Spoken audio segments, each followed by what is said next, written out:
We're here today with Murray Hill, Managing Director of Marenica Energy. Murray, thanks for your time. Morning, thanks for your time. Projects in Namibia. Yep. You're focused on uranium. What does the market need to understand, not just about the projects, but the IP that you're developing? So we developed this IP on the Marenica project, low-grade project. We really had, you've got a single project in Namibia, low grade, what are you going to do to stand out, right? You need a very high, $100+ a pound to get the project off the ground. So we looked at it and thought, what can we do different? And we did mineralogy on the ore, established that there was conditions, there was certain characteristics of the ore that we could exploit. So we developed a process that rejects the gangue minerals essentially. And the very last stage is concentrating uranium. And then we put 3 patents around that, all granted.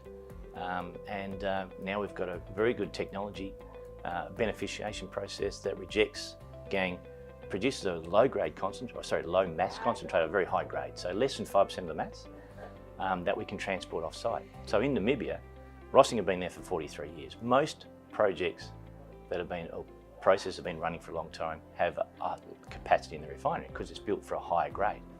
So they've got excess capacity, so we can send concentrate to there, right?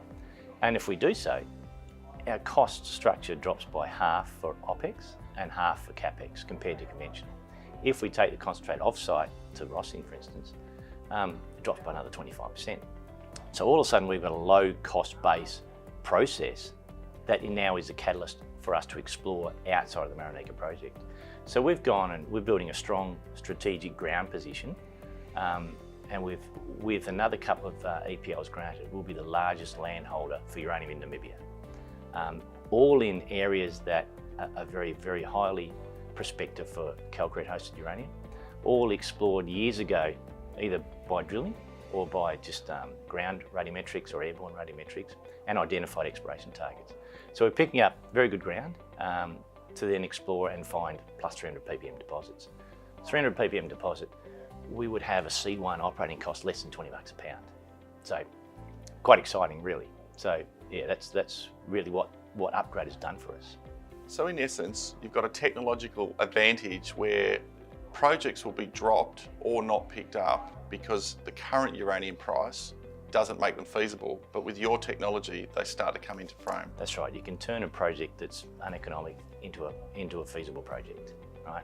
By application of upgrade. So, but to stipulate, upgrade applies to secondary deposits. It doesn't apply to the primary deposits, the Alaskites, so like the Bannermans and the Husabs and Rossing, but it applies to all the other calcretes. In Namibia, in the Orongo region, there's a heap of paleo channels with calcrete in them.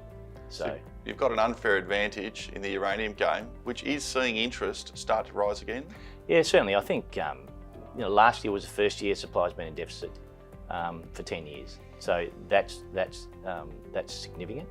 This 232 people are talking about in the US. The US produce less than 2 million pounds a year. They consume 40 million pounds of uranium. They're never ever going to get it up to providing enough for their own purposes. And strategically, you think you'd want to keep your own uranium in the ground, right, and bring it in from somewhere else. So I think the 232, all it is clarity.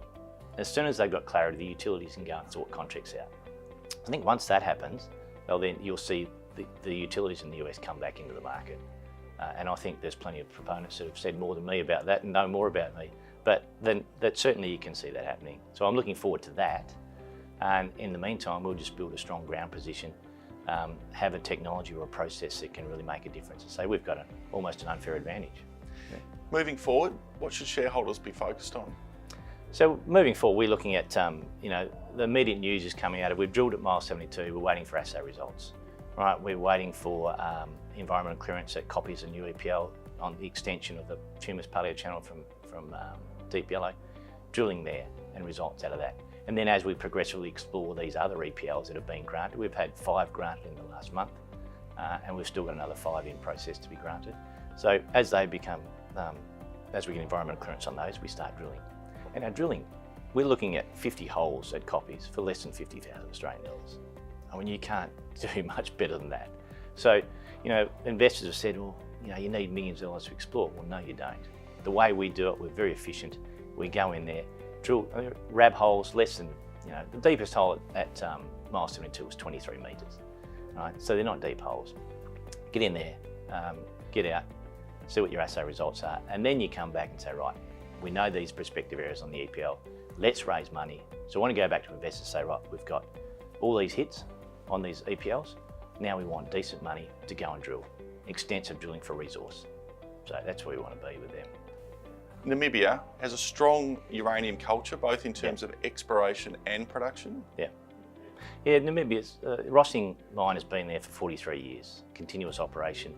The Trikopia mine, care and maintenance, unfortunately low grade. Then you've got the Husab's being developed, the old extract project being developed by the Chinese, Langer Heinrich in care and maintenance. The Namibian Uranium Association is a very, very good organisation. It looks after all explorers and producers and is a fantastic asset for all of us. They do a great job in the country. Very supportive government, and the Orongo region, I mean, it's one of the best uranium provinces in the world. Strong support from government, strong support from NUA, known, established industry, great place to be, infrastructure is very good, and Namibia is probably one of the best countries in Africa to be in. I'd just hire a car, drive around meeting to meeting, or go out to the bush, no issues at all. Camped up at mile 72 in a tent on the beach, zipped up the tent during the day, come back that night, unzipped it, everything's still there. So a very, very good country and easy to be in. So yeah, good spot to be. A strong land position in Namibia, an unfair advantage with technology. Exciting times ahead for Marenica. Absolutely. Murray, thanks for your Absolutely. time. Thank you. Thanks for your time.